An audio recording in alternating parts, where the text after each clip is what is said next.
Nah, video kali ini yaitu untuk menjawab latihan yang pertama, yaitu PT Anak Tagri ingin menghitung gaji pegawainya dengan masa kerja selama ia mengabdi di perusahaan tersebut.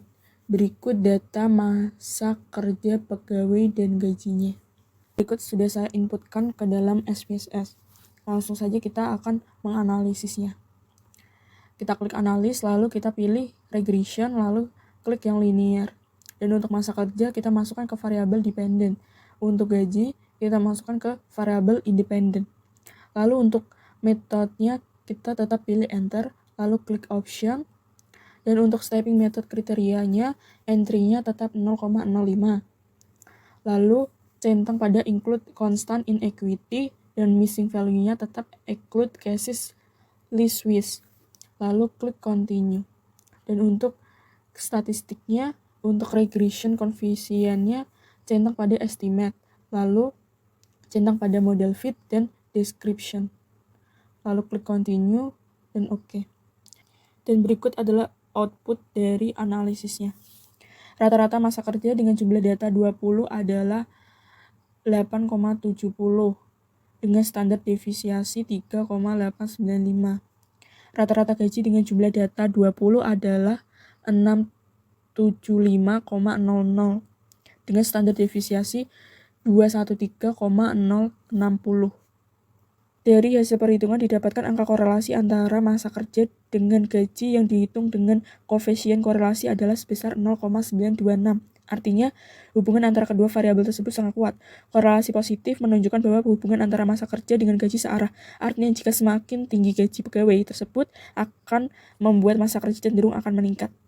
Berdasarkan arahnya, apabila positif, maka hubungannya searah, dan apabila negatif, maka hubungannya berlawanan. Hubungan antara dua variabel berdasarkan nilai derajatnya korelasi baik positif maupun negatif 0,7 sampai dengan 1 kuat, 0,4 sampai dengan 0,7 sedang, 0,2 sampai dengan 0,4 rendah, kurang dari 0,2 yaitu lemah. Untuk melihat hubungan antara variabel masa kerja dan gaji signifikan atau tidak dapat dilihat dari angka probabilitas sig sebesar 0,00 yang lebih kecil dari 0,05. Ketentuan mengatakan jika angka probabilitas kurang dari 0,05, maka ada hubungan yang signifikan antara kedua variabel tersebut, dan sebaliknya. Untuk masalah yang kedua adalah apakah kecenderungan gaji pegawai di masa yang akan datang mengalami kenaikan atau penurunan? Untuk kepentingan tersebut, kita menggunakan angka-angka di atas pada bagian prediksi value. Untuk perhitungan masa kerja dengan gaji pegawai diprediksi pada daerah pertama, yaitu maka formulanya yaitu Y sama dengan 2,726 ditambah 0,017 kali 350, yaitu Y sama dengan 3,224. Dan perhitungan untuk seterusnya. Kesimpulan yang dapat dibuat dari kasus di atas ialah hubungan antara masa kerja dengan gaji pegawai 0,926 atau sangat kuat searah dengan dan signifikan. Pengaruh masa kerja terhadap gaji pegawai sebesar 8,58%. Pengaruh variabel lain di luar model sebesar 14,2%. Kecenderungan gaji pegawai secara umum mengalami kenaikan atau meningkat. Pada soal yang kedua adalah kita mencari tentang tinggi badan dan berat badan mahasiswa di STIE Bank BDD teman sekelas, yaitu apakah ada hubungan antara tinggi badan dan berat badan dengan SPSS dan tentukan persamaan regresi untuk data di atas. Apakah regresi yang didapat signifikan gunakan alfa 0,05. Dan berikut ini adalah data-data yang sudah saya masukkan ke dalam data view di SPSS. Kita akan langsung menganalisis, yaitu klik analyze, kemudian kita pilih yang regression, pilih yang linear, dan untuk tinggi badan kita masukkan ke dalam dependent. Lalu untuk berat badan kita masukkan ke independent.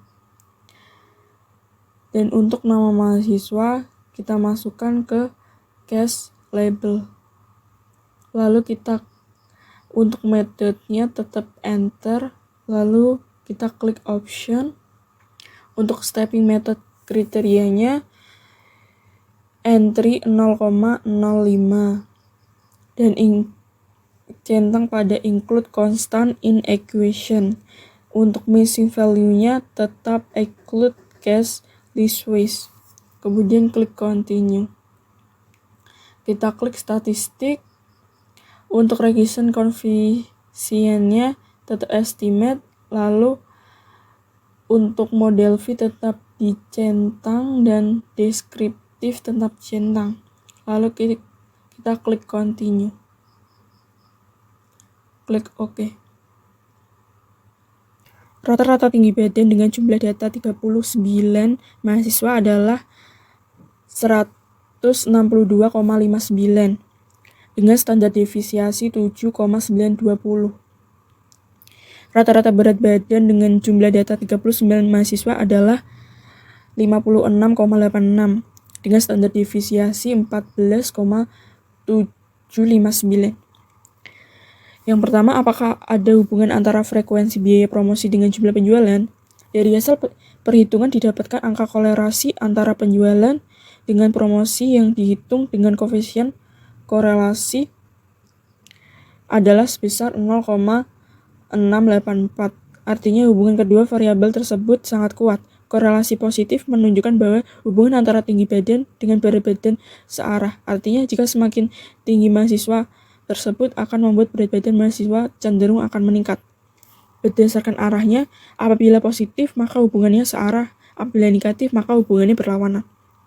Hubungan antara dua variabel berdasarkan nilai derajat korelasi baik positif maupun negatif 0,7 sampai dengan 1 kuat, 0,4 sampai dengan 0,7 sedang, 0,2 sampai dengan 0,4 rendah, kurang dari 0,2 lemah atau diabaikan, dan dianggap tidak ada hubungan antara dua variabel. Untuk melihat hubungan antara variabel tinggi badan mahasiswa dengan berat badan mahasiswa signifikan atau tidak dapat dilihat dengan angka probabilitas atau sig sebesar 0,00 yang lebih kecil dari 0,05.